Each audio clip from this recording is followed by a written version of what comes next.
ಮುಜೀಬ್ ಏನಾದರೂ ಸ್ಪೆಷಲಾಗಿ ಪ್ರಯತ್ನ ಪಡಬೇಕಂತಾಳೆ. ಆಗ ಇವನು ಎಷ್ಟು ಸಮಯ ತಗೊಂಡಿದ್ದೀರಿ, ಕೇವಲ 3 ಹುಡುಗಿಯರನ್ನು ಕೊಡೋಕ್ಕೆ ಆಗ್ತಿಲ್ವಾ? UK ಯುರೋಪ್ ಕಂಟ್ರೀಸಲ್ಲಿ 25ರಿಂದ 30 ಹುಡುಗಿಯರು ಅವರೇ ಸ್ವಂತವಾಗಿ ಸಿರಿಯಾಕ್ಕೆ ಬರೋ ಲೆವೆಲ್ಗೆ ನಮ್ಮ ಜಿಹಾದಿಗಳು ಬ್ರೈನ್ ವಾಶ್ ಮಾಡಿದ್ದಾರೆ. ನೀವು ಬರೀ 3 ಹುಡುಗಿಯರಿಗೆ ಈ ಥರ ಕಾರಣ ಕೊಡ್ತೀರಾ ಅಂತ ಹೇಳಿ ಅವರ ಕೆಲಸಕ್ಕೆ ದುಡ್ಡು ಕೊಟ್ಟು ಕಳಿಸ್ತಾನೆ. ಗೆಳೆಯರಿ, ಈ 3 ಹುಡುಗಿಯರನ್ನು ಬುಟ್ಟಿಗೆ ಬೀಳಿಸುವುದಕ್ಕೆ ಈ 3 ಹುಡುಗರಿಗೂ ಟಾಸ್ಕ್ ಕೊಟ್ಟಿದ್ದಾರೆ. ಇವರ ಸಹಾಯಕ್ಕೆ ಅಂತಾನೆ ಆಶಿಫಾ ಇರೋದು. ಇಸ್ಲಾಂ ಧರ್ಮಕ್ಕೆ ಮತಾಂತರ ಮಾಡಿಸುವ ಜವಾಬ್ದಾರಿ ಆಶಿಫಾದು. ಇವರನ್ನು ಪ್ರೀತಿ ಪ್ರೇಮದ ಬುಟ್ಟಿಗೆ ಬೀಳಿಸಿಕೊಂಡು ಅವರ ತಲೆ ಕೆಡಿಸಿ ಈ ಮತಾಂತರಕ್ಕೆ ಅನಿವಾರ್ಯ ಕ್ರಿಯೇಟ್ ಮಾಡೋದು ಈ ಹುಡುಗರ ಉದ್ದೇಶ. ಈ ದಿನ ನೀಮಾ, ಗೀತಾಂಜಲಿ ಮತ್ತು ಶಾಲಿನಿ ಶಾಪಿಂಗ್ ಕಾಂಪ್ಲೆಕ್ಸ್ಗೆ ಹೋಗಿರ್ತಾರೆ. ಹೊರಟಾಗ ತಕ್ಷಣ ಆಶಿಫಾ ಅವರ ಕಡೆಯವರಿಗೆ ಇನ್ಫಾರ್ಮೇಷನ್ ಕೊಡ್ತಾಳೆ. ಹುಡುಗಿಯರು ಶಾಪಿಂಗ್ ಕಾಂಪ್ಲೆಕ್ಸ್ನಲ್ಲಿ ಸುತ್ತಾಡುವಾಗ ಒಬ್ಬ ಬಂದು ಗೀತಾಂಜಲಿ ಹಿಂದೆ ಮುಟ್ಟುತ್ತಾನೆ. ಅದನ್ನು ಕೇಳಿ ಶಾಲಿನಿ ಮತ್ತು ನೀಮಾ ಜಗಳ ಮಾಡೋಕ್ಕೆ ಶುರು ಮಾಡಿದಾಗ ಈ ಗುಂಪು ಸೇರಿಕೊಂಡು ಇವರೆಲ್ಲ ಅವರ ಮೈ ಬಟ್ಟೆಗಳನ್ನು ಹರಿದು ಹೊಡೆದು ಎಲ್ಲರ ಮುಂದೆ ಅವಮಾನ ಮಾಡಿಬಿಡ್ತಾರೆ. ಪಾಪ ಹೆಣ್ಣು ಮಕ್ಕಳು ಇಷ್ಟು ಜನ ಗಂಡಸರ ವಿರುದ್ಧ ಹೇಗೆ ಹೋರಾಡುತ್ತಾರೆ, ಎಷ್ಟು ಧೈರ್ಯದಿಂದ ಹೋರಾಡಿದರೂ ಅವರ ಬಟ್ಟೆ ಹರಿದಾಗ ಅವರ ಮುಂದೆ ಏನೂ ಮಾಡೋಕ್ಕೆ ಆಗಲ್ಲ. ಎಲ್ಲ ಮುಗಿದ ಮೇಲೆ ಬಂದ ಆಶಿಫಾ ಇವರ ಮೇಲೆ ಬಟ್ಟೆ ಹೊದಿಸುತ್ತಾಳೆ. ಹಾಸ್ಟೆಲ್ಗೆ ಕರ್ಕೊಂಡು ಹೋಗ್ತಾಳೆ. ಈ ಘಟನೆಯಿಂದ ಈ ಮೂವರಿಗೂ ತುಂಬ ಹರ್ಟ್ ಆಗುತ್ತೆ. ಅಸಹಾಯಕರಾಗಿದ್ದ ಈ ಹೆಣ್ಣು ಮಕ್ಕಳ ಹಾಸ್ಟೆಲ್ಗೆ ಬಂದು ಕಣ್ಣೀರಿಡ್ತಾ ಕೂತಿರ್ತಾರೆ. ಈ ಸಮಯವನ್ನು ಬಳಸಿಕೊಂಡು ಆಶಿಫಾ, ಕ್ಷಮಿಸಿ, ಈ ಘಟನೆ ನಡೀಲೇಬೇಕೇನೋ ಅಂತೇನೋ ರಾಕ್ಷಸರಿಗೆ ಒಂದು ಕಾರಣ ಬೇಕಿತ್ತಷ್ಟೇ. ನೀವು ಅದನ್ನು ಕೊಟ್ಬಿಟ್ರಿ. ನಿಮ್ಮ ಪುಣ್ಯ ಅಲ್ಲ ನಿಮ್ಮನ್ನು ಕಾಪಾಡಿದ. ನಿಮಗೆ ಗೊತ್ತಾ ಯಾಕೆ ಇದೆಲ್ಲ ಆಯಿತು ಅಂತ? ಅಲ್ಲಿದ್ದ ಬೇರೆ ಯಾವ ಹುಡುಗಿಯರಿಗೂ ಅಲ್ಲದೆ ನಿಮಗೆ ಮಾತ್ರ ಯಾಕೆ ಈ ರೀತಿ ಆಯಿತು? ನೀವೇ ಯೋಚನೆ ಮಾಡಿ. ಮಾರ್ಕೆಟಲ್ಲಿ ತುಂಬ ಜನ ಹುಡುಗಿಯರಿದ್ದರು, ಆದರೆ ಅಲ್ಲಿ ಹಿಜಾಬ್ ಹಾಕ್ತಾ ಇದ್ದಿದ್ದು ನೀವು 3 ಜನ ಮಾತ್ರ. ಇಲ್ಲಿವರೆಗೆ ಹಿಜಾಬ್ ಧರಿಸಿದ ಯಾವ ಹುಡುಗಿಯರಿಗೂ ರೇಪ್ ಆಗಿಲ್ಲ. ಹಿಜಾಬ್ ಹಾಕಿದ ಯಾವುದೇ ಹುಡುಗಿಯರನ್ನು ರೇಪ್ ಕೂಡ ಮಾಡೋಕ್ಕೆ ಆಗಲ್ಲ, ಹರಾಸ್ಮೆಂಟ್ ಕೂಡ ಮಾಡೋಕ್ಕೆ ಆಗಲ್ಲ. ಯಾಕೆಂದರೆ ಆ ಹುಡುಗಿಯರನ್ನು ಯಾವಾಗಲೂ ಅಲ್ಲಾ ರಕ್ಷಿಸುತ್ತಾರೆ. ಅಲ್ಲಾಹು ನಿಮ್ಮ ದೇವರುಗಳ ಥರ ಅಲ್ಲ. ಅಂದಾಗ ಶಾಲಿನಿ, ನಿನ್ನ ಪ್ರಕಾರ ಅಲ್ಲಾಹು ಮಾತ್ರ ರಕ್ಷಿಸ್ತಾರಾ, ಬೇರೆ ಯಾವ ದೇವರು ರಕ್ಷಣೆಗೆ ಬರಲ್ವಾ? ಅಂದಾಗ ಖಂಡಿತವಾಗಲೂ ಅದೇ ಸತ್ಯ. ನಿಮ್ಮ ದೇವರು ಒಬ್ಬ ಅಸಹಾಯಕ. ಅವರು ಯಾವಾಗಲೂ ಬೇರೆಯವರ ಹತ್ತಿರ ಸಹಾಯ ಕೇಳುತ್ತಾರೆ. ನಿಮ್ಮ ಜೇಸ್ಮ್ ಕೂಡ ಅಷ್ಟೇ ಅಂದ ತಕ್ಷಣ ನಿಮಗೆ ಕೋಪ ಬಂದು ಇದೆಲ್ಲ ಮಾಡೋ ಸಮಯ ಅಲ್ಲ ಅದು ಇದು ಅಂತಾಳೆ. ಆಗ ಆಶಿಫಾ, ನಿಮ್ಮ ಪರಿಸ್ಥಿತಿ ನನಗೆ ಅರ್ಥವಾಗುತ್ತೆ, ಆದರೆ ಒಂದು ಸಲ ನೀವೇ ಯೋಚನೆ ಮಾಡಿ, ಆ ದೇವರ ಮಗನನ್ನೇ ಶಿಲುಬೆಗೆ ಏರಿಸಿದರು. ಅದು ಜೀವಂತವಾಗಿ. ಯಾವ ದೇವರಿಗೆ ತನ್ನ ಮಗನನ್ನು ರಕ್ಷಿಸಿಕೊಳ್ಳಲು ಸಾಧ್ಯವಾಗೋದಿಲ್ಲವೋ ಆ ದೇವರು ನಿಮ್ಮನ್ನು ಹೇಗೆ ರಕ್ಷಿಸುತ್ತಾನೆ? ಅಂದಾಗ ನೀಮಾ, ನಿನ್ನ ಮಾತನ್ನು ಇಲ್ಲಿಗೆ ನಿಲ್ಲಿಸು ಅಂತಾಳೆ. ಆಗ ಹೊರಗಡೆ ಹೋದ ಆಶಿಫಾ ಫೋನ್ ಮಾಡಿ, ನಿಮ್ಮ ವರ್ತನೆ ಸ್ವಲ್ಪ ಜಾಸ್ತಿ ಆಯಿತು, ಬಟ್ಟೆನ ಅಷ್ಟೊಂದು ಹರಿಬೇಕಿತ್ತ, ಅದು ಮೊದಲನೇ ದಿನವೇ, ನಿಮ್ಮ ಜೊತೆ ಆಮೇಲೆ ಮಾತಾಡ್ತಿದ್ದೀನಿ ಅಂತ ಹೇಳಿ ಕಾಲ್ ಕಟ್ ಮಾಡ್ತಾಳೆ. ಗೆಳೆಯರೇ, ಇಲ್ಲಿ ಈ 3 ಹುಡುಗಿಯರು ಮಾರ್ಕೆಟ್ಗೆ ಹೋಗಿದ್ದು, ಅಲ್ಲಿ ಈ ಘಟನೆ ನಡೆದಿದ್ದು, ಇದೆಲ್ಲ ಈ ಆಶಿಫಾ ಮಾಡಿ ಪ್ರೀ ಪ್ಲ್ಯಾನ್. ಇಂತಹ ಒಂದು ಸಂದರ್ಭ ಕ್ರಿಯೇಟ್ ಮಾಡಿ ಅವರ ಧರ್ಮವನ್ನು ಸಮರ್ಥಿಸಿಕೊಂಡು ಇವರನ್ನು ಹೇಗಾದರೂ ಮಾಡಿ ಮ್ಯಾನಿಪ್ಯುಲೇಟ್ ಮಾಡಿ ತಮ್ಮ ಧರ್ಮಕ್ಕೆ ಕನ್ವರ್ಟ್ ಮಾಡಬೇಕು ಅಂತ ಹಾಕ್ಕೊಂಡಿರುವ ಪ್ಲ್ಯಾನ್ ಇದು. ಮಾರನೇ ದಿನ ಈ ಮುಜೀಬ್, ರಮೇಶ್ ಮತ್ತು ಅಬ್ದುಲ್ಲಾ ಬಂದು ಇವರಿಗೆ ಸಮಾಧಾನ ಮಾಡ್ತಾ, ನಾವು ಆ ಸಮಯದಲ್ಲಿ ನಿಮ್ಮ ಜೊತೆ ಇದ್ದಿದ್ರೆ ಇದನ್ನು ನಡೆಯೋಕ್ಕೆ ನಾವು ಬಿಡ್ತಿರ್ಲಿಲ್ಲ. ಅವರೇನಾದರೂ ನಮ್ಮ ಕೈಗೆ ಸಿಕ್ಕರೆ ಖಂಡಿತ ಅವರನ್ನು ಸುಮ್ಮನೆ ಬಿಡಲ್ಲ ಅಂತೆಲ್ಲ ಹೇಳಿ, ಸದ್ಯಕ್ಕೆ ನೀವು ತುಂಬ ಡಿಸ್ಟರ್ಬ್ ಆಗಿದ್ದರೆ ನಿಮ್ಮ ಮಾನಸಿಕ ಸ್ಥಿತಿಯನ್ನು ಸುಧಾರಣೆ ಮಾಡೋಕ್ಕೆ ಈ ಟ್ಯಾಬ್ಲೆಟನ್ನು ತಗೊಳ್ಳಿ ಅಂತ ಹೇಳಿ ರಮೇಶ್ ಕೊಡ್ತಾನೆ. ಯಾವಾಗ ನಿಮ್ಮ ಸ್ಟ್ರೆಸ್ ಎನಿಕ್ಸಿಟಿ ಆಗುತ್ತೋ ಅವಾಗೆಲ್ಲ ಈ ಪಿಲ್ಸ್ನ ತಗೊಳ್ಳಿ ಅಂತ ಹೇಳ್ತಾನೆ. ನಂತರದ ದಿನಗಳಲ್ಲಿ ಆಶಿಫಾ ಅವರ ಬ್ರೈನ್ ವಾಶ್ ಮಾಡಿ ನಿಮ್ಮ ಸೇಫ್ಟಿಗೋಸ್ಕರ ಈ ಹಿಜಾಬ್ ಧರಿಸಿ ಅಂತ ಕನ್ವಿನೆನ್ಸ್ ಮಾಡೋದರಲ್ಲಿ ಯಶಸ್ವಿಯಾಗ್ತಾಳೆ. ಶಾಲಿನಿ ಮತ್ತು ಗೀತಾಂಜಲಿ ಬುರ್ಕಾ ಧರಿಸುವ ಅಭ್ಯಾಸ ಮಾಡಿಕೊಳ್ಳೋದ್ರ ಜೊತೆಗೆ ಮುಸ್ಲಿಂ ನಾಯಕರು ಸ್ಪೀಚ್ ಮಾಡಿರುವ ವಿಡಿಯೋಗಳನ್ನು ತೋರಿಸುತ್ತಾ ಅವರ ಮನಿ ಪರಿವರ್ತನೆ ಮಾಡೋಕ್ಕೆ ಶುರು ಮಾಡ್ತಾಳೆ. ಆದರೆ ಈ ಟ್ರ್ಯಾಪ್ಗೆ ನೀಮಾ ಮ್ಯಾಥ್ಯೂಸ್ ಬೀಳಲ್ಲ. ಹೋಗ್ತಾ ಹೋಗ್ತಾ ರಮೇಶ್ ಶಾಲಿನಿ ಮಧ್ಯೆ ಪ್ರೇಮಾಂಕುರವಾದರೆ ಅಬ್ದುಲ್ ಗೀತಾಂಜಲಿ ಮಧ್ಯೆ ಪ್ರೀತಿ ಬೆಳೆಯುತ್ತೆ. ಜೊತೆಯಲ್ಲಿ ಓಡಾಡೋದು ಸುತ್ತಾಡೋದು ನಡೀತಾ ಇರುತ್ತೆ. ಆದರೆ ಇವರುಗಳ ಮಧ್ಯೆ ನೀಮಾ ಸಿಲುಕಲ್ಲ. ಅಬ್ದುಲ್ಗೆ ಹೀಗೆ ಹೊರಡಕ್ಕೆ ಹೋಗಿದ್ದಾಗ, ನಿಮ್ಮಿಬ್ಬರಲ್ಲಿ ನನಗೆ ಇರೋ ವಿಷಯ ಅಂದರೆ ನೀವು ಹಿಂದೂ ಆಗಿದ್ರು ಬುರ್ಕಾ ಧರಿಸುತ್ತೀರಿ ಅಂತ. ಶಾಲಿನಿ ಹಿಜಾಬ್ ಹಾಕೊಳ್ಳೋಕ್ಕೆ ಶುರು ಮಾಡಿದಾಗಿನಿಂದ ನಮ್ಮ ಹತ್ತಿರ ಯಾರೂ ಕೆಟ್ಟದಾಗಿ ಬಿಹೇವ್ ಮಾಡಿಲ್ಲ, ಇದನ್ನು ಹಾಕೋದ್ರಿಂದ ನಾವು ಶೇಪ್ ಫೀಲ್ ಮಾಡ್ತಿದ್ದೀವಿ ಅಂತಾಳೆ. ಹೀಗೆ ಇವರ ಪ್ರೀತಿ ಬೆಳೀತಾ ದೈಹಿಕ ಸಂಪರ್ಕದವರೆಗೂ ಹೋಗುತ್ತೆ. ಈಗ ಎಷ್ಟರ ಮಟ್ಟಿಗೆ ಈ ಇಬ್ಬರು ಹುಡುಗಿಯರು ಬಂದಿದ್ದಾರೆ ಅಂದರೆ ಕನಿಷ್ಠ ಪಕ್ಷ ದೀಪಾವಳಿ, ಯುಗಾದಿ ಅಂತ ಹಬ್ಬಗಳು ಮನೆಗೆ ಹೋಗುವ ಆಸಕ್ತಿಯನ್ನು ಕಳೆದುಕೊಂಡಿದ್ದಾರೆ. ಅದು ನಮ್ಮ ಸಂಪ್ರದಾಯ ಅನ್ನೋದನ್ನೇ ಅಲ್ಲಗಳೆದು ಬಿಟ್ಟಿದ್ದಾರೆ. ಒಂದು ದಿನ ಆಶಿಫಾ, ನೀವು ಯಾವ ದೇವರಲ್ಲಿ ನಂಬಿಕೆ ಇಟ್ಟಿದ್ದೀರಾ ಹೇಳಿ ಅಂತ ಇಬ್ಬರನ್ನು ಕೇಳ್ತಾಳೆ. ಶಾಲಿನಿ, ಒಂದು ದೇವರಾದರೆ ಹೇಳಬಹುದು, ನಮ್ಮಲ್ಲಿ ಸಾವಿರಾರು ದೇವತೆಗಳಿದ್ದಾರೆ, ಯಾರನ್ನ ಅಂತ ಹೇಳೋದು, ನನಗನಿಸುತ್ತೆ ಶಿವ ದೊಡ್ಡ ದೇವರು ಅಂತಾಳೆ. ಆಗ ಆಶಿಫಾ, ಕ್ಷಮಿಸು ಶಾಲಿನಿ, ಹೀಗೆ ಹೇಳ್ತೀನಿ ಅಂತ ತಪ್ಪು ತಿಳ್ಕೊಬೇಡ, ಶಿವನ ಅನೇಕ ಕಥೆಗಳನ್ನು ಕೇಳಿದ್ದೀನಿ. ಸತ್ತಿರುವ ತನ್ನ ಹೆಂಡತಿಯನ್ನು ಹೆಗಲ ಮೇಲೆ ಹಾಕೊಂಡು ಇಂಡಿಯಾ ಪೂರ್ತಿ ಸುತ್ತಿದ್ದಾರಂತೆ. ನೀನೇ ಯೋಚಿಸು, ಯಾವ ದೇವರು ತನ್ನ ಹೆಂಡತಿಗೋಸ್ಕರ ಸಾಮಾನ್ಯ ಮನುಷ್ಯರ ರೀತಿ ಹೇಳ್ತಾರೆ? ಅಂದಾಗ ಶಾಲಿನಿ, ನಾರ್ತ್ ಕಡೆ ರಾಮ ಮತ್ತು ಕೃಷ್ಣನ ದೊಡ್ಡ ದೇವರು ಅಂತ ಕರೀತಾರೆ ಅಂದಾಗ ಮತ್ತೆ ಆಶಿಫಾ, ರಾಮನ ಕಥೆ ನಿಮಗೂ ಗೊತ್ತು, ಇಡೀ ಪ್ರಪಂಚಕ್ಕೂ ಗೊತ್ತು. ರಾಮನ ಹೆಂಡತಿಯನ್ನು ರಾವಣ ಅಪಹರಿಸಿದ್ದಿಲ್ವಾ? ಅವರು ನಿಜವಾದ ದೇವರೇ ಆಗಿದ್ದರೆ ಅವರ ಹೆಂಡತಿಯನ್ನು ಸ್ವತಃ ತಾವೇ ರಕ್ಷಿಸಿಕೊಳ್ಳಬಹುದಾಗಿತ್ತು. ಕೃಷ್ಣ ಎಲ್ಲ ಹುಡುಗಿ ಜೊತೆ ಪ್ರೇಮದಲ್ಲಿ ಬೀಳುತ್ತಿದ್ದರಂತೆ. ದೇವರಿಗೆ ಎಲ್ಲ ಹುಡುಗಿಯರ ಜೊತೆ ಪ್ರೇಮದಲ್ಲಿ ಬೀಳಿಸುವ ಕ್ಯಾರೆಕ್ಟರ್ ಇರುತ್ತಾ?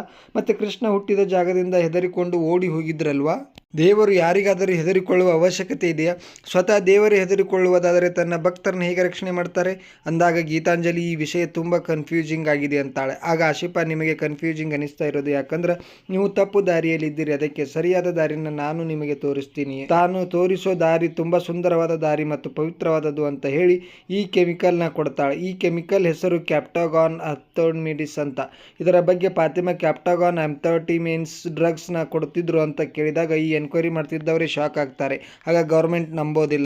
ಆದರೂ ಇದೇ ಸತ್ಯ, ಇಲ್ಲಾಂದರೆ ನನಗೆ ಹೇಗೆ ಈ ರೀತಿಯ ಡ್ರಗ್ಸ್ ಸಿಗೋಕ್ಕೆ ಸಾಧ್ಯ? ಅದನ್ನು ನಾವು ಎಲ್ಲಿ ಮೀರಿ ಯೂಸ್ ಮಾಡಬೇಕಿತ್ತು, ಅದರಿಂದ ಅವರಿಗೆ ಇಮಿಡಿಯೇಟಾಗಿ ಕೆಲಸ ಆಗಿದ್ದರೆ ಸಾಕಾಗಿತ್ತು. ಅದರಿಂದ ಆಗೋ ಸೈಡ್ ಎಫೆಕ್ಟ್ ಬಗ್ಗೆ ಅವರಿಗೆ ಕಾಳಜಿ ಇರಲಿಲ್ಲ, ಯಾಕೆಂದರೆ ಅವರಿಗೆ ಬೇಕಾಗಿದ್ದು ಸೂಸೈಡ್ ಬಾಂಬರ್ಸ್, ವೆಲ್ ಟ್ರೈನ್ಡ್ ಆರ್ಮಿ ಅಲ್ಲ ಅಂತ ಹೇಳ್ತಾಳೆ. ಈಗ ಆಶಿಫಾ, ಶಾಲಿನಿ ಮತ್ತು ಗೀತಾಂಜಲಿಗೆ ನೀವು ಮನೆಗೆ ಹೋಗಿ ಅಬ್ದುಲ್ ಮತ್ತು ರಮೀಜ್ ಬಗ್ಗೆ ಹೇಳ್ತೀರಾ? ನೀವು ಇಸ್ಲಾಮಿಗೆ ಕನ್ವರ್ಟ್ ಆಗಿರೋದನ್ನು ನಿಮ್ಮ ಮನೆಯವರು ಒಪ್ಪೋದಿಲ್ಲ. ಈಗ ಎದುರಾಗುವ ಚಾಲೆಂಜಸ್ಗಳನ್ನು ನೀವು ಹೇಗೆ ಎದುರಿಸುತ್ತೀರಾ ಅಂತ ಕೇಳ್ತಾಳೆ. ಶಾಲಿನಿ ಮತ್ತು ಗೀತಾಂಜಲಿ ಮನೆಗೆ ಹೋಗಿ ಅವರ ಪೋಷಕರ ಮುಂದೆ ನಿಂತ್ಕೊಳ್ತಾರೆ. ಶಾಲಿನಿಯನ್ನು ನೋಡಿ ಅವರ ತಾಯಿ ಶಾಕ್ ಆದರೆ ಗೀತಾಂಜಲಿ ನೋಡಿ ಅವಳ ತಂದೆ ತಾಯಿ ಇಬ್ಬರಿಗೂ ಮಗಳ ಈ ನಡೆಯನ್ನು ಅರಗಿಸಿಕೊಳ್ಳೋದಕ್ಕೆ ಆಗಲ್ಲ. ಶಾಲಿನಿ ಯಾವ ಲೆವೆಲ್ಗೆ ಬದಲಾಗಿದ್ದಾರೆ ಅಂದರೆ, ಅವರಮ್ಮ ದೇವರ ಪ್ರಸಾದ ಕೊಟ್ಟರು ಇಸ್ಕೊಳ್ಳದೆ ನೀನು ಪೂಜೆ ಮಾಡೋಕ್ಕಲ್ಲೂ ನಿನಗೆ ಯಾವುದೇ ಸಹಾಯ ಮಾಡಲ್ಲ. ನೀನು ಉಪವಾಸ ಇದ್ದರೂ ಎಷ್ಟೇ ಪೂಜೆ ಪುನಸ್ಕಾರ ಮಾಡಿದರೂ ನಿನ್ನ ಗಂಡನನ್ನು ನಿನ್ನ ದೇವರು ಬದುಕಿ ಕೊಡಲಿಲ್ಲ. ಹೇಗೆ ಬದುಕಿ ಕೊಡುತ್ತಾನೆ? ನೀನು ಪೂಜೆ ಮಾಡುವ ದೇವರು ಒಬ್ಬ ಅಸಹಾಯಕ. ಇದನ್ನೆಲ್ಲ ತಿಳ್ಕೊಂಡ್ಮೇಲೆ ನನ್ನ ಫ್ರೆಂಡ್ಸ್ ಮುಂದೆ ನಾನೊಬ್ಬ ಹಿಂದೂ ಹುಡುಗಿ ಅಂತ ಹೇಳ್ಕೊಳ್ಳೋಕ್ಕೆ ನಾಚಿಕೆ ಆಗ್ತಿದೆ ಅಂತಾಳೆ. ವಾಪಸ್ ಕಾಲೇಜಿಗೆ ಬಂದರೆ ಈ ಹಾಸ್ಟೆಲು ಕ್ಲೋಸ್ ಆಗಿದೆ. ಆದರೂ ಶಾಲಿನಿ ಅವಳ ಬಾಯ್ಸ್ ಫ್ರೆಂಡ್ ಜೊತೆ ರಮೀಜ್ ಮನೆಯಲ್ಲಿ ಉಳ್ಕೊಳ್ಳುವಷ್ಟು ಮುಂದುವರೆದಿದ್ದಾಳೆ. ಗೀತಾಂಜಲಿ ಕೂಡ ಅಬ್ದುಲ್ ಜೊತೆ ಲಿವಿಂಗ್ ರಿಲೇಷನ್ಶಿಪ್ಪಲ್ಲಿದ್ದಾಳೆ. ಈ ಇಬ್ಬರಿಗೂ ಅವರ ಜೀವನದಲ್ಲಿ ಇದೆಲ್ಲ ಹೊಸ ಅನುಭವ. ಪಾಪ ಈ ಮುಗ್ಧ ಹುಡುಗಿಯರು ಅವರ ಉದ್ದೇಶ ಗೊತ್ತಿಲ್ಲದೆ ಆ ಹುಡುಗರ ಪ್ರೀತಿಯಲ್ಲಿ ಮುಳುಗಿದ್ದಾರೆ. ಜೊತೆಗೆ ಪ್ರತಿದಿನ ಈ ಮೌಲ್ವಿಯ ಇಸ್ಲಾಮಿಕ್ ಉಪದೇಶವನ್ನು ಕೇಳ್ತಾರೆ. ಈ ಮೌಲ್ವಿ ಈ ಪ್ರಪಂಚವನ್ನು ಸೃಷ್ಟಿಸಿದವರು ಎಲ್ಲರೂ ಒಬ್ಬರೇ, ಅದು ನಮ್ಮ ಅಲ್ಲಾಹು ದೇವರು. ಕಣ್ಣು ಮುಚ್ಚಿ ನಿಮ್ಮ ಸುತ್ತಮುತ್ತ ಅಲ್ಲಾಹು ಇರುವುದನ್ನು ಫೀಲ್ ಮಾಡಿ. ಇದಕ್ಕೋಸ್ಕರ ನೀವು ಯಾವುದೇ ದೇವಸ್ಥಾನಕ್ಕಾಗಲಿ ಚರ್ಚಿಗೆ ಆಗಲಿ ಹೋಗುವ ಅವಶ್ಯಕತೆ ಇಲ್ಲ. ಹೂವು ಹಣ್ಣು ಕಾಯಿ ಎಲ್ಲ ಕೊಟ್ಟು ಪೂಜೆ ಮಾಡುವ ಅಗತ್ಯ ಇಲ್ಲ. ಹಣ್ಣು ಬೇಕೆಂದರೆ ಈ ದೇವಸ್ಥಾನಕ್ಕೆ ಹೋಗಿ, ವಿದ್ಯೆ ಬೇಕೆಂದರೆ ಈ ದೇವಸ್ಥಾನಕ್ಕೆ ಹೋಗಿ, ಶಕ್ತಿ ಬೇಕೆಂದರೆ ಆ ದೇವಸ್ಥಾನಕ್ಕೆ ಹೋಗಿ ಎನ್ನುವ ಹಾಗೆ ಯಾವ ಗೊಂದಲವೂ ಇಸ್ಲಾಂ ಧರ್ಮದಲ್ಲಿಲ್ಲ. ದೇವರನ್ನು ಒಲಿಸಿಕೊಳ್ಳಲು ನೀವು ಎಲ್ಲಿಗೂ ಹೋಗುವ ಅಗತ್ಯ ಇಲ್ಲ. ನೀವು ಎಲ್ಲಿರ್ತೀರ ಅಲ್ಲಿಂದಲೇ ಅಲ್ಲಾಹುವಿನಲ್ಲಿ ಪ್ರಾರ್ಥಿಸಿ ಆಶೀರ್ವಾದ ಕೇಳಿ ಪಡೆಯಬಹುದು. ನಿಮ್ಮ ಎಲ್ಲ ಆಸೆಗಳನ್ನು ಅಲ್ಲಾಹು ಪೂರೈಸುತ್ತಾರೆ. ಸುಬಾನಲ್ಲ ಅಂತ ಬೋಧನೆ ಮಾಡ್ತಾನೆ. ಈ ಕ್ಲಾಸಸ್ ಮುಗಿದ ಮೇಲೆ ಅಲ್ಲಿಗೆ 1 ತಿಂಗಳಿಂದ ಬರ್ತಿದ್ದ ಒಬ್ಬ ಹುಡುಗಿ ಪರಿಚಯ ಆಗುತ್ತೆ. ಅವಳು ಕೂಡ ಒಬ್ಬ ಹಿಂದೂ ಹುಡುಗಿ, ಹೆಸರು ಭಾಗ್ಯಲಕ್ಷ್ಮಿ. ನಮ್ಮ 48 ಹುಡುಗಿಯರಲ್ಲಿ 7 ಜನ ಕ್ರಿಶ್ಚಿಯನ್ಸ್, ಉಳಿದವರೆಲ್ಲ ಹಿಂದೂ ಹುಡುಗಿಯರು. ನಾವೆಲ್ಲರೂ ನಮ್ಮ ಮನೆ ಬಿಟ್ಟು ಇಲ್ಲಿಗೆ ಬಂದಿದ್ದೇವೆ. ನಮ್ಮೆಲ್ಲರ ಮನೆಯಲ್ಲಿ ಒಂದೇ ಕತೆ. ನಮ್ಮ ಪವಿತ್ರವಾದ ಪ್ರೀತಿಗೆ ಯಾರೂ ಒಪ್ಪಿಗೆ ನೀಡುತ್ತಿಲ್ಲ. ಜಾತಿ ಧರ್ಮ ಅನ್ನೋ ಹೆಸರಲ್ಲಿ ನಾವು ಪ್ರೀತಿಸಿದವರು ಮುಸ್ಲಿಂ ಅನ್ನೋ ಒಂದೇ ಕಾರಣದಿಂದ ದೂರ ಮಾಡುತ್ತಿದ್ದಾರೆ. ಈಗ ನಾವು ಪ್ರೀತಿಸಿದವರನ್ನು ಮದುವೆ ಆಗಬೇಕಂದ್ರೆ ನಮಗೆ ಉಳಿದಿರುವುದು ಒಂದೇ ದಾರಿ, ಇಸ್ಲಾಂಗೆ ಮತಾಂತರ ಆಗೋದು. ನಮ್ಮ ಪ್ರೀತಿಗೋಸ್ಕರ ಇಷ್ಟು ಮಾಡದೇ ಇದ್ರೆ ಹೇಗೆ ಅಂತಾಳೆ. ಈಗ ಶಾಲಿನಿ ಗರ್ಭಿಣಿಯಾಗಿದ್ದಾಳೆ. ಈ ವಿಷಯ ರಮೇಶ್ಗೆ ತಿಳಿಸಿದಾಗ ಅವನು ಮದುವೆ ಆಗೋಕ್ಕೆ ನಿರಾಕರಿಸುತ್ತಾನೆ. ಶಾಲಿನಿ, ನಾನು ಗರ್ಭವತಿ ಆಗಿರುವುದನ್ನು ತುಂಬ ದಿನ ಮುಚ್ಚುಡಕ್ಕೆ ಆಗಲ್ಲ. ಹಾಸ್ಟೆಲ್ನಲ್ಲಿ ಎಲ್ಲರಿಗೂ ಗೊತ್ತಾಗುತ್ತೆ, ನನ್ನ ಮನೆಯವರಿಗೂ ಗೊತ್ತಾಗುತ್ತೆ. ಈಗ ನೀನು ಕೈ ಕೊಟ್ಟರೆ ನಾನೇನು ಮಾಡಲಿ? ನೀನು ಯಾಕೆ ನನ್ನ ಮದುವೆ ಆಗಲ್ಲ ಅಂತ ಹೇಳೋಕ್ಕಾಗಲ್ಲ. ಹಾಸ್ಟೆಲ್ನಲ್ಲಿ ಎಲ್ಲರಿಗೂ ಗೊತ್ತಾಗುತ್ತೆ, ನನ್ನ ಮನೆಯವರಿಗೂ ಗೊತ್ತಾಗುತ್ತೆ. ಈಗ ನೀನು ಕೈ ಕೊಟ್ಟರೆ ನಾನೇನು ಮಾಡಲಿ? ನೀನು ಯಾಕೆ ನನ್ನ ಮದುವೆ ಆಗಲ್ಲ ಅಂತ ಅಳ್ತಾ ಕೇಳ್ತಾಳೆ. ಆಗ ಅವನು ಕೊಟ್ಟ ಕಾರಣ, ನೀನು ಒಬ್ಬ ಹಿಂದೂ ಹುಡುಗಿ, ನಮ್ಮ ಮನೆಯಲ್ಲಿ ಯಾವುದೇ ಕಾರಣಕ್ಕೂ ಒಪ್ಪಲ್ಲ ಅಂತಾನೆ. ಆಗ ಆಶಿಫಾ ಮಧ್ಯೆ ಬಂದು, ಹಾಗಾದರೆ ಶಾಲಿನಿ ನೀನು ಇಸ್ಲಾಂಗೆ ಕನ್ವರ್ಟ್ ಆಗು, ನಿನ್ನ ಪ್ರಾಬ್ಲಮ್ ಎಲ್ಲ ಸಾಲ್ವ್ ಆಗುತ್ತೆ ಅಂತಾಳೆ. ತಕ್ಷಣ ಶಾಲಿನಿಗೆ ಶಾಕ್ ಆಗುತ್ತೆ. ನಾನು ಹಿಜಾಬ್ ಧರಿಸುವುದನ್ನು ಒಪ್ಪಿಕೊಂಡಿದ್ದೀನಿ, ಆದರೆ ಸಡನ್ ಆಗಿ ಇಸ್ಲಾಂಗೆ ಕನ್ವರ್ಟ್ ಆಗು ಅಂದರೆ ಹೇಗೆ? ಅಂದಾಗ ರಮೀಜ್, ನಮ್ಮ ಸಮಸ್ಯೆ ಸಾಲ್ವ್ ಆಗಬೇಕಂದ್ರೆ, ನಮಗೆ ಹುಟ್ಟೋ ಮಗುಗೆ ಒಳ್ಳೆ ಭವಿಷ್ಯ ರೂಪಿಸಬೇಕಂದ್ರೆ ನೀನು ಇಸ್ಲಾಂಗೆ ಕನ್ವರ್ಟ್ ಆಗಲೇಬೇಕು. ಆಗ ಮಾತ್ರ ನಮ್ಮ ಮನೆಯವರು ನಮ್ಮ ಮದುವೆಗೆ ಅಡ್ಡಿಪಡಿಸುವುದಿಲ್ಲ ಅಂತ ಹೇಳಿ ಅವಳನ್ನು ಇಕ್ಕಟ್ಟಿಗೆ ಸಿಲುಕಿಸುತ್ತಾನೆ. ಈಗ ವಿಧಿ ಇಲ್ಲದೆ ಮುಂದೆ ಏನು ಮಾಡಬೇಕು ಅಂತ ಗೊತ್ತಾಗದೆ ಶಾಲಿನಿ ಇಸ್ಲಾಂಗೆ ಕನ್ವರ್ಟ್ ಆಗೋಕ್ಕೆ ಒಪ್ಕೋತಾಳೆ. ಅಂತೂ ಇಂತೂ ಆ ಆಶಿಫಾ ಮತ್ತು ರಮೀಜ್ ಅವರು ಅಂದುಕೊಂಡಿದ್ದ ಉದ್ದೇಶವನ್ನು ಯಶಸ್ವಿಗೊಳಿಸುತ್ತಾರೆ. ಜೊತೆಗೆ ಗೀತಾಂಜಲಿ ಕೂಡ ಕನ್ವರ್ಸೇಷನ್ಗೆ ಒಪ್ಪಿ ಸ್ವತಃ ತಾವೇ ಕರ್ಕೊಂಡು ಹೋಗಿ ಮೌಲ್ವಿ ಹತ್ತಿರ ಇಬ್ಬರನ್ನು ಅವರ ಸಂಪ್ರದಾಯದ ಪ್ರಕಾರ ಇಸ್ಲಾಂಗೆ ಮತಾಂತರ ಮಾಡಿಸುತ್ತಾರೆ. ಈ ಕಡೆ ಗೀತಾಂಜಲಿ ತಂದೆಗೆ ಕಾರ್ಡಿಯಾಕ್ ಅರೆಸ್ಟ್ ಆಗಿ ಹಾಸ್ಪಿಟಲ್ ಸೇರಿದ್ದಾರೆ. ಈ ವಿಷಯನ ಆಶಿಫಾಗೆ ಹೇಳ್ತಾ, ನಿಮ್ಮಪ್ಪ ನಿನಗೆ ಅಂತ ಮಾಡಿಸಿಟ್ಟಿದ್ದ ಒಡವೆಗಳು ಇದ್ದಾವೆ, ಬಂದು ತಗೊಂಡು ಹೋಗು ಅಂತ ನಮ್ಮಮ್ಮ ಕಾಲ್ ಮಾಡಿದ್ರು. ಆದರೆ ನನಗೆ ಇಷ್ಟ ಇಲ್ಲ, ಯಾಕೆಂದರೆ ಅವರಿಗೆ ಅಲ್ಲಾಹು ಮೇಲೆ ನಂಬಿಕೆ ಇಲ್ಲ. ಹೀಗಿದ್ದ ಮೇಲೆ ನಾನು ಯಾಕೆ ಅವರ ಒಡವೆಯನ್ನು ತಗೊಳ್ಳಿ ಅಂತ ಹೇಳ್ತಾಳೆ. ಆಗ ಆಶಿಫಾ, ನೀನೀಗ ಗೀತಾಂಜಲಿ ಅಲ್ಲ, ಅನೀಸಾಗಿ ಬದಲಾಗಿದ್ದೆ. ಹಾಗಾಗಿ ನೀನು ಹೊಸ ಜೀವನಕ್ಕೆ ಕಾಲಿಡಲೇಬೇಕೆಂದರೆ ನಿನ್ನ ಹಳೆ ಬಂಧುಗಳಿಂದ ನೀನು ಮುಕ್ತಿ ಪಡ್ಕೋಬೇಕು. ನಿಮ್ಮ ತಂದೆ ದೇವರನ್ನು ನಂಬದ ನಾಸ್ತಿಕ. ಇಂತಹ ನಾಸ್ತಿಕರನ್ನು ಅಲ್ಲಾಹು ಕ್ಷಮಿಸುವುದಿಲ್ಲ. ಅವರು ನಿನಗೋಸ್ಕರ ಮಾಡಿರುವ ಆಸ್ತಿ ಮೇಲೆ ನಿನಗೆ ಸಂಪೂರ್ಣ ಹಕ್ಕಿದೆ. ಅಲ್ಲಾಹುವಿನ ಮೇಲೆ ನಂಬಿಕೆ ಇಡುವುದರಿಂದ ಆಸ್ತಿನ ತೆಗೆದುಕೊಳ್ಳುವುದು ಹರಾಮಾಗುವುದಿಲ್ಲ, ಅಂದರೆ ತಪ್ಪೇನಿಲ್ಲ ಅಂತ ಅರ್ಥ. ಅವರು ಸಂಪಾದನೆ ಮಾಡಿರೋದೆಲ್ಲ ನಿನ್ನದೇ, ಹಾಗಾಗಿ ಹೋಗಿ ಅದನ್ನು ಪಡ್ಕೊಂಡು ಬಾ ಅಂತ ಹೇಳಿಕೊಡ್ತಾಳೆ.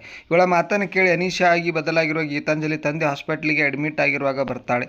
ಅವಳನ್ನು ನೋಡಿದ ಗೀತಾಂಜಲಿ ತಾಯಿ, ಯಾವಾಗ ನೀನು ಇಸ್ಲಾಂ ಧರ್ಮಕ್ಕೆ ಮತಾಂತರ ಆಗಿದೆ ಅಂತ ವಿಷಯ ತಿಳಿದ ತಕ್ಷಣ ತಂದೆಗೆ ಹಾರ್ಟ್ ಅಟ್ಯಾಕ್ ಆಗಿದೆ ಅಂತ ಅರ್ಥ ಹೇಳಿದರೆ ಗೀತಾಂಜಲಿ ಈ ಹಾರ್ಟ್ ಅಟ್ಯಾಕ್ ಅಲ್ಲಾಹು ದೇವರು ಇವರಿಗೆ ಕೊಟ್ಟ ಶಾಪ, ಇದನ್ನು ಪಾಠ ಅನ್ಕೊ. ಯಾರು ಅಲ್ಲಾವಿನಲ್ಲಿ ನಂಬಿಕೆ ಇಡೋದಿಲ್ವೋ ಅವರಿಗೆ ಶಿಕ್ಷೆ ಕಟ್ಟಿಟ್ಟ ಬುತ್ತಿ. ನೀನು ಸತ್ತ ಮೇಲೆ ನರಕಕ್ಕೆ ಹೋಗಬಾರ್ದು ಅಂದರೆ ಅಲ್ಲಾವಿನ ಮೇಲೆ ನಂಬಿಕೆ ಇಡು, ಇಸ್ಲಾಂಗೆ ಕನ್ವರ್ಟ್ ಆಗಿಬಿಡು ಅಂತ ಹೇಳಿ ಅವಳ ತಂದೆ ಹಣೆಯ ಹತ್ತಿರ ಹೋಗಿ ಉಗಿತಾಳೆ.